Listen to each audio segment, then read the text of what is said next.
Assalamualaikum semuanya. Pada kesempatan kali ini kita akan menyimak video tentang rencana asuhan keperawatan sebagai salah satu bentuk media pembelajaran. Sebelum kita mulai, perkenalkan saya Ainur Rahma yang akan membantu dan memberikan penjelasan materi video yang akan kita lihat bersama. Selamat belajar dan tetap semangat. Berikut contoh kasus asuhan keperawatan yang akan kita kupas tuntas pada video kali ini. Mari kita simak. Seorang pasien laki-laki Tuan A usia 56 tahun masuk ke ruang rawat inap dengan keluhan utama sesak napas sejak 2 hari yang lalu. Pasien mengatakan sesak semakin berat saat beraktivitas ringan, disertai batuk berdahak putih kental dan merasa cepat lelah. Pasien juga mengeluh sulit tidur karena sesak, terutama saat berbaring datar. Riwayat hipertensi sudah 5 tahun dan rutin mengonsumsi obat, namun tidak teratur. Pada pemeriksaan fisik, didapatkan pasien tampak gelisah, frekuensi napas 28 kali per menit, saturasi oksigen 89% tanpa oksigen, tekanan darah 160/90 mm merkuri, nadi 102 kali per menit, suhu 37,8 derajat Celcius, bunyi napas rongki basah halus di kedua lapang paru. Hasil laboratorium menunjukkan peningkatan leukosit 13.000 per mikroliter. Foto toraks juga menunjukkan adanya infiltrat di paru kanan bawah. Dari kasus yang ada, mari kita uraikan. Pada tabel data berikut terdapat penjelasan mengenai data subjektif adalah data yang diperoleh dari persepsi, keluhan, atau pengalaman pasien atau keluarga tentang kondisi yang dirasakan. Biasanya berupa ungkapan verbal pasien. Sifatnya tidak dapat diukur secara langsung oleh perawat, tapi sangat penting karena menggambarkan pengalaman pasien. Data objektif adalah data yang diperoleh dari pemeriksaan fisik, observasi, atau pengukuran langsung oleh perawat tenaga kesehatan. Sifatnya dapat dilihat, didengar, diraba, atau diukur.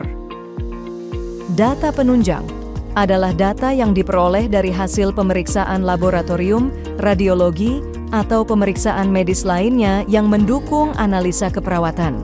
Sifatnya melengkapi data subjektif dan objektif sehingga gambaran kondisi pasien lebih komprehensif.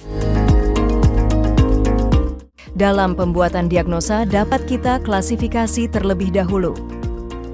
Diagnosa keperawatan pada kasus ini diperoleh melalui proses analisis data yang kemudian diklasifikasikan ke dalam 5 kategori diagnosis keperawatan menurut SDKI, yaitu: pertama, fisiologis, kedua, psikologis, ketiga, perilaku, keempat, relasional, dan yang kelima, lingkungan. Lalu dalam penentuan diagnosa keperawatan prioritas, kita dapat perhatikan prinsip A, B, C, D, E.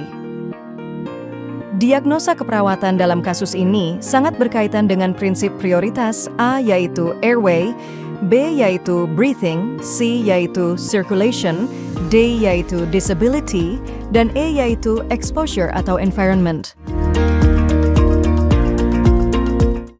Berdasarkan data subjektif, objektif, serta penunjang yang ditemukan, seluruh diagnosa pada kasus ini lebih menekankan pada gangguan fungsi tubuh, fisiologis, sehingga dapat kita lihat pada daftar isi pada kategori fisiologis dan berdasarkan etiologi yang ada terdapat masalah pada subkategori respirasi.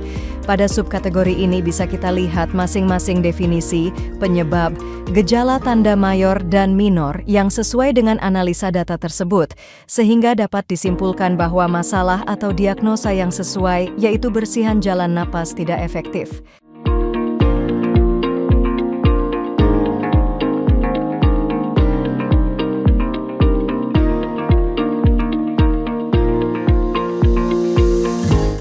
Prinsip airway, bersihan jalan napas tidak efektif berhubungan dengan hipersekresi jalan napas. Jalan napas adalah prioritas paling utama. Jika jalan napas tersumbat oleh sekret, maka oksigen tidak akan bisa masuk ke paru, sehingga tindakan lain menjadi tidak bermakna. Data yang mendukung: pasien batuk berdahak kental, rongki basah, sesak.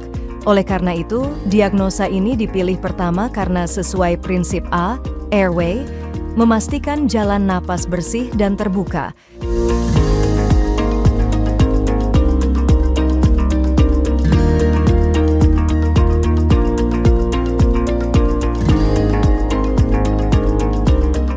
Berdasarkan data subjektif, objektif, serta penunjang yang ditemukan, seluruh diagnosa pada kasus ini lebih menekankan pada gangguan fungsi tubuh fisiologis, sehingga dapat kita lihat pada daftar isi pada kategori fisiologis dan berdasarkan etiologi yang ada terdapat masalah pada subkategori respirasi. Pada subkategori ini bisa kita lihat masing-masing definisi, penyebab, gejala tanda mayor dan minor yang sesuai dengan analisa data tersebut, sehingga dapat disimpulkan bahwa masalah atau diagnosa yang sesuai yaitu gangguan pertukaran gas.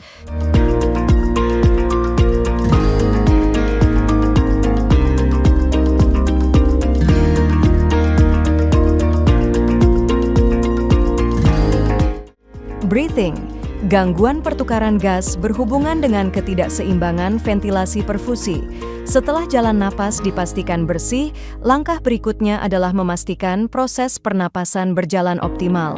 Data yang mendukung: saturasi O2 rendah, 89%, RR 28 kali per menit, gelisah, hasil fototoraks infiltrat paru. Masalah ini dipilih sebagai prioritas kedua karena sesuai prinsip breathing, yaitu memastikan oksigenasi dan ventilasi adekuat.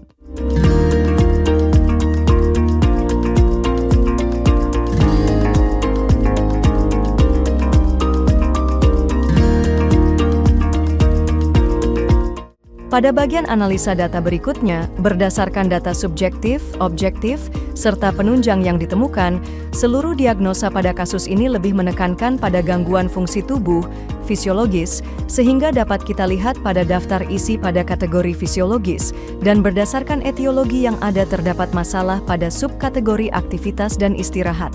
Pada subkategori ini bisa kita lihat masing-masing definisi, penyebab, gejala tanda mayor dan minor, yang sesuai dengan analisa data tersebut sehingga dapat disimpulkan bahwa masalah atau diagnosa yang sesuai yaitu intoleransi aktivitas.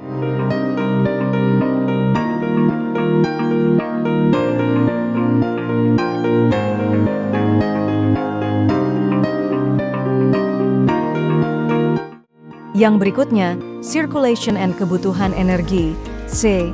Intoleransi aktivitas berhubungan dengan ketidakseimbangan suplai dan kebutuhan oksigen. Intoleransi aktivitas muncul akibat ketidakseimbangan suplai dan kebutuhan oksigen yang berdampak pada sistem peredaran darah. Nadi meningkat TD 160/90 mm merkuri. Data yang mendukung, pasien mengeluh cepat lelah, sesak saat aktivitas ringan, nadi 102 kali per menit. Walaupun berhubungan dengan C, circulation, masalah ini tidak se-urgent jalan napas dan oksigenasi karena tidak langsung mengancam nyawa, maka ditempatkan sebagai prioritas ketiga.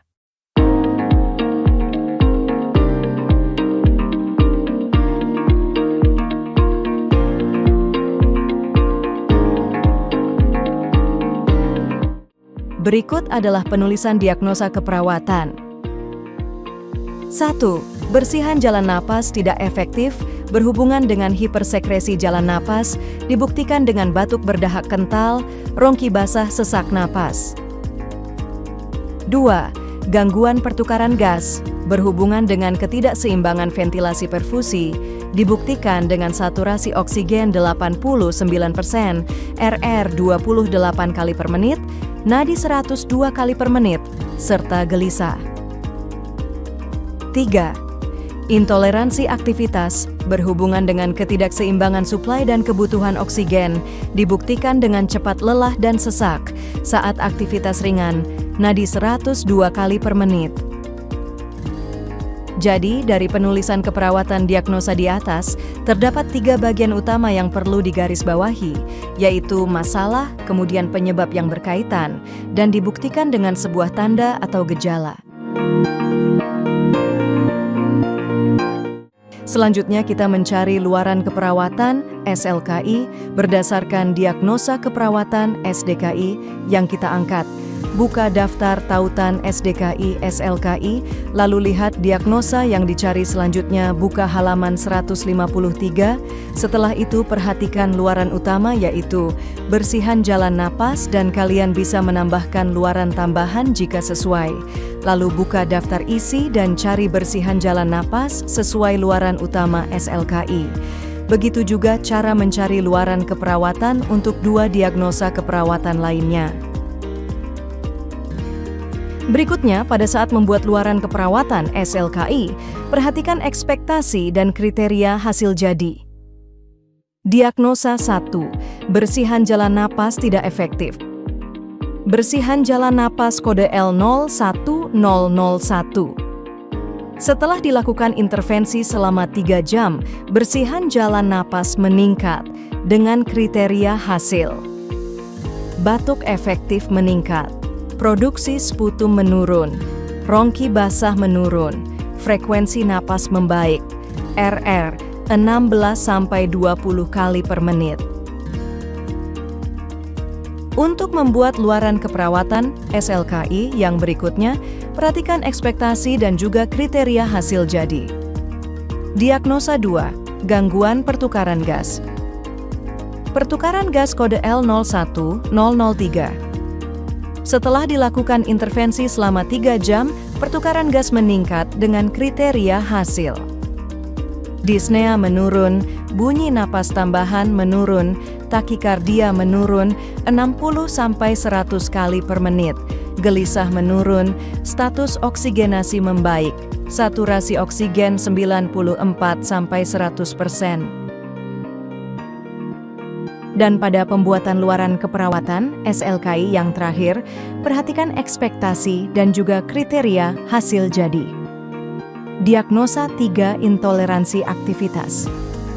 Toleransi aktivitas kode L05047. Setelah dilakukan intervensi selama 3 jam, toleransi aktivitas meningkat dengan kriteria hasil. Keluhan lelah menurun. Dyspnea saat aktivitas menurun, frekuensi nadi membaik 60-100 kali per menit. Kemudian, untuk mencari intervensi diagnosa 1. Buka daftar tautan SDKI Psiki lalu lihat diagnosa yang dicari. Selanjutnya buka halaman 454. Setelah itu perhatikan intervensi utama. Sesuaikan dengan kondisi dan kebutuhan pasien, dan kalian bisa menambahkan intervensi pendukung jika sesuai. Lalu buka daftar isi dan cari manajemen jalan napas dan latihan batuk efektif. Pada kasus pasien dengan oksigen 89%, hipoksemia, ditambah RR 28 kali per menit, distres napas, ini darurat ringan dan pasien tidak boleh dibiarkan batuk dulu tanpa bantuan, karena batuk bisa memperburuk hipoksia bila jalan napas tersumbat. Sekret kental dan rongki basah adalah tanda jelas jalan napas sebagian terhalang. Lebih tepat dilakukan suction terlebih dahulu untuk segera membersihkan jalan napas agar oksigenasi cepat membaik. Setelah saturasi stabil di atas 92%, baru dilatih batuk efektif untuk mempertahankan kebersihan jalan napas secara mandiri. Bagian berikutnya, dalam memilih tindakan pilihlah sesuai dengan kondisi dan kebutuhan pasien sehingga dipilihlah intervensi keperawatan sebagai berikut. 1. Manajemen jalan napas. Bagian observasi perlu memperhatikan monitor jalan napas, frekuensi, kedalaman, usaha napas, monitor bunyi napas tambahan, rongki, gurgling, mengi, wheezing, monitor sputum, volume, warna, aroma. Bagian terapeutik, posisikan semi-Fowler, lakukan penghisapan Lander, suction, kurang dari 15 detik. Bagian kolaborasi, kolaborasi pemberian bronkodilator, ekspektoran, mukolitik jika perlu. Untuk intervensi kedua pada diagnosa bersihan jalan napas tidak efektif yaitu latihan batuk efektif, bagian observasi, identifikasi kemampuan batuk, monitor adanya retensi sputum, Bagian terapeutik. Posisikan semi-fowler, pasang perlak dan bengkok di pangkuan pasien. Buang sikret pada tempat sputum. Bagian edukasi. Jelaskan tujuan dan prosedur batuk efektif. Anjurkan tarik napas dalam melalui hidung selama 4 detik, ditahan selama 2 detik, kemudian keluarkan dari mulut, dengan bibir dibulatkan selama 8 detik. Anjurkan mengulangi tarik napas selama 3 kali. Anjurkan batuk dengan kuat langsung setelah tarik napas dalam yang ketiga. Berikutnya untuk mencari intervensi diagnosa 2. Buka daftar tautan SDKI Psiki lalu lihat diagnosa yang dicari, selanjutnya buka halaman 463, setelah itu perhatikan intervensi utama sesuaikan dengan kondisi dan kebutuhan pasien, dan kalian bisa menambahkan intervensi pendukung jika sesuai.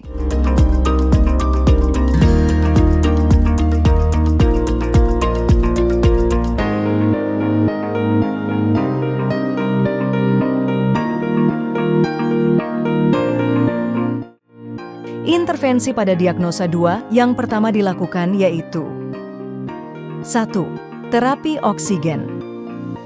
Bagian observasi, monitor kecepatan aliran oksigen, monitor posisi alat terapi oksigen, monitor aliran oksigen secara periodik dan pastikan fraksi yang diberikan cukup, monitor integritas mukosa hidung akibat pemasangan oksigen. Bagian terapeutik, pertahankan kepatenan jalan napas. Siapkan dan atur peralatan pemberian oksigen. Bagian kolaborasi, kolaborasi penentuan dosis oksigen. Setelah diberikan terapi oksigen, langkah selanjutnya yaitu 2. Pemantauan respirasi. Bagian observasi, monitor frekuensi, irama, kedalaman, dan upaya napas. Monitor pola napas, misal bradipnea, takipnea, dan lain-lain. Monitor saturasi oksigen, monitor nilai AGD, monitor hasil X-ray toraks. Bagian terapeutik, atur interval pemantauan respirasi sesuai kondisi pasien, dokumentasi hasil pemantauan. Bagian edukasi, jelaskan tujuan dan prosedur pemantauan. Untuk intervensi diagnosa intoleransi aktivitas, buka daftar tautan SDKI Psiki, lalu lihat diagnosa yang dicari. Selanjutnya, buka halaman 472. Setelah itu perhatikan intervensi utama, sesuaikan dengan kondisi dan kebutuhan pasien. Kalian bisa menambahkan intervensi pendukung jika sesuai. Lalu buka daftar isi dan cari manajemen energi. Pada diagnosa ketiga, jika dilihat dari data pasien, kondisi pasien masih belum stabil untuk dilakukan terapi aktivitas, sehingga intervensi awal yang akan dilakukan yaitu 1. Manajemen energi. Bagian observasi, monitor kelelahan fisik dan emosional, monitor pola dan jam tidur, monitor lokasi dan ketidaknyamanan selama melakukan aktivitas. Bagian terapeutik, sediakan lingkungan nyaman dan rendah stimulus, misal cahaya, suara, atau kunjungan. Berikan aktivitas distraksi yang menenangkan. Bagian edukasi, anjurkan menghubungi perawat jika tanda dan gejala kelelahan tidak berkurang. Sehingga dapat disimpulkan, rencana asuhan keperawatan pasien sesuai dengan SDKI, SLKI, dan Psiki pada diagnosa pertama sebagai berikut.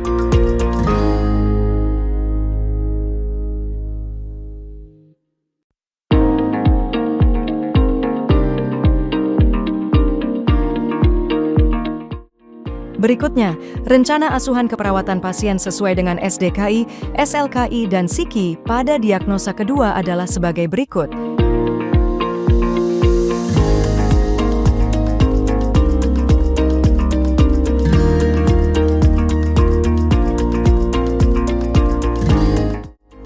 Dan yang terakhir, rencana asuhan keperawatan pasien sesuai dengan SDKI, SLKI, dan Psiki pada diagnosa ketiga adalah sebagai berikut. Demikian video pembelajaran tentang rencana asuhan keperawatan kali ini yang dapat disampaikan. Terima kasih telah belajar bersama dan semoga bermanfaat.